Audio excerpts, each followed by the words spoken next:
मुंबई के Nesco counting centre में वाइकर के रिश्तेदार को कथित तौर पर मोबाइल फोन का इस्तेमाल करते हुए भी देखा गया था, जबकि ईसीई ने ऐसा करने पर प्रतिबंध लगाया हुआ था। मामले में पुलिस ने कथित रिश्तेदार से उसका फोन भी ले लिया है। हालांकि अब तक सीडीआर रिपोर्ट भी सामने नहीं आई है। बता दें, रिपोर्ट के अनुसार आरोप को मुंबई पुलिस ने। साथियों, हिंदुस्तान की राजनीति में ईवीएम एक बहुत बड़ा मुद्दा है।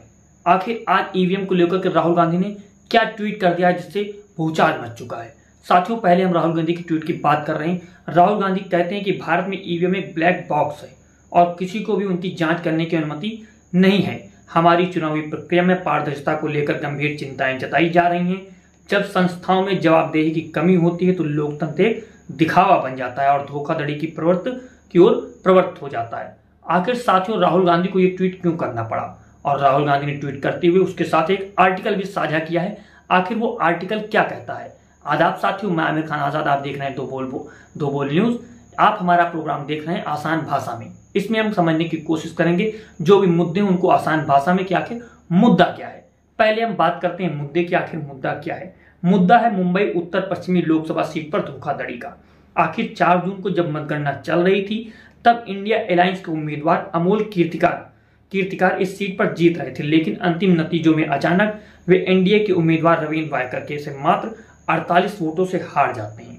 साथियों, ये मुद्दा सिर्फ 48 वोटों से हारने का नहीं है। इस मुद्दे की शुरुआत होती है कि हमें पता चला है कि वायकर के रिश्तेदार के पास एक फोन था जिसमें ईवीएम मशीन को अनलॉक की जा सकती थी। उनके फोन पर ओटीपी आए जिससे वे ईवीएम तक पहुंच पाए, जिससे जो उनका फोन था उसमें वो ओटीपी आया, वो उस तक पहुंचा और वहां से सारी चीजें बननी शुरू हुई। इसके खिलाफ कंप्लेन भी हुई, एफआईआर भी हुई, उस पर हम आगे बात करेंगे। लेकिन साथियों, हमारा और आपका कर्तव्य क्या है कि भारत के नागरिक होने के नाते हम मांग करते हैं कि चुनाव आयोग इस पर निर्वाचन क्षेत्र में फिर से चुनाव करवाए और इस पर कड़ी से कड़ी कार्रवाई करे जो लोग भी इसमें संलिप्त हैं। आखिर कैसे छेड़छाड़ हुई और कैसे चीजों को परिवर्तित करने की कोशिश की गई। ईवीएम हैकिंग लोकतंत्र के लिए गंभीर खतरा है और इसे हल्के में नहीं लिया जाना चाहिए। ये आवाज हमको और आपको सभी को उठानी चाहिए, सिर्फ विपक्ष के नेता राहुल गांधी को नहीं।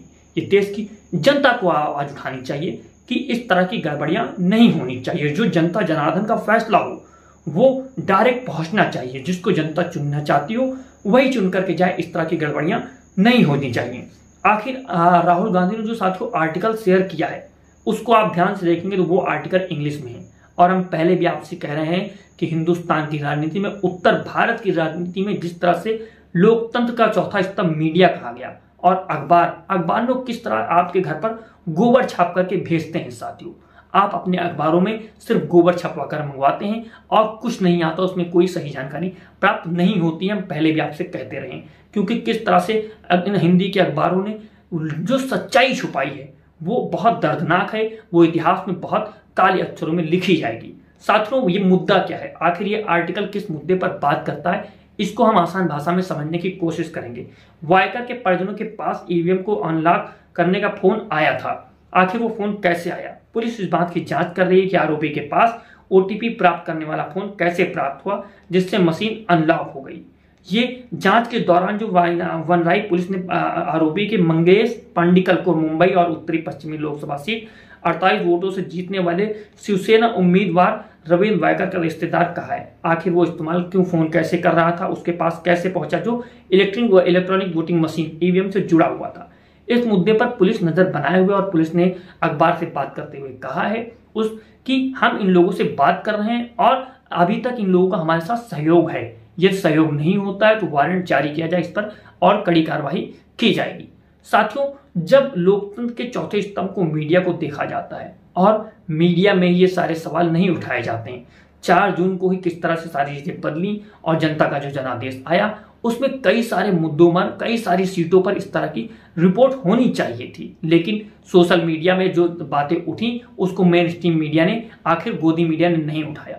साथियों, जो खबर आ रही है वो मध्य प्रदेश की 29 सीटों को भी लेकर के आ रही है कि वहां पर क्या खेला सच में हुआ है। उस पर भी हमने अगली वीडियो में बात की है, उसको आप जाकर के हमारे यूट्यूब चैनल पर देख सकते हैं। मैं आमिर खान आजाद, आप देख रहे हैं दो बोल न्यूज आसान भाषा में।